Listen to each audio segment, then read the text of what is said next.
Toute l'attention est dirigée vers le Premier ministre de la Belgique, Bart de Wever, lors d'une réunion des dirigeants de l'Union européenne à Bruxelles pour décider du financement de l'Ukraine par le biais des actifs russes gelés. Wever a été très ouvert sur ce qu'il considère comme des risques découlant de l'utilisation des actifs russes gelés et également très franc sur la pression qu'il et son gouvernement ont subie de la part des alliés européens et de la Russie. La plupart des actifs russes dans l'UE, d'une valeur de 210 milliards d'euros, sont détenus par une organisation basée en Belgique, Euroclear. Et jusqu'à présent, la Belgique et certains autres membres du bloc ont déclaré qu'ils étaient contre leur utilisation pour aider l'Ukraine à poursuivre la guerre.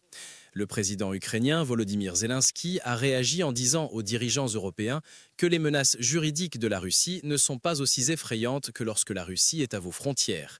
Il a souligné que d'un point de vue moral, il est juste d'utiliser les fonds russes contre leurs attaques sur un pays souverain. Le chancelier allemand Friedrich Merz a également demandé ouvertement le gel des 210 milliards d'euros d'actifs russes pour aider à mettre fin à la guerre en Ukraine. Lors d'un discours prononcé au Bundestag sur les développements de l'année 2025 que nous laissons derrière nous, Merz a affirmé qu'au niveau géopolitique, les troubles ont été profonds. La relation de l'Allemagne avec les États-Unis a fondamentalement changé, a-t-il rappelé.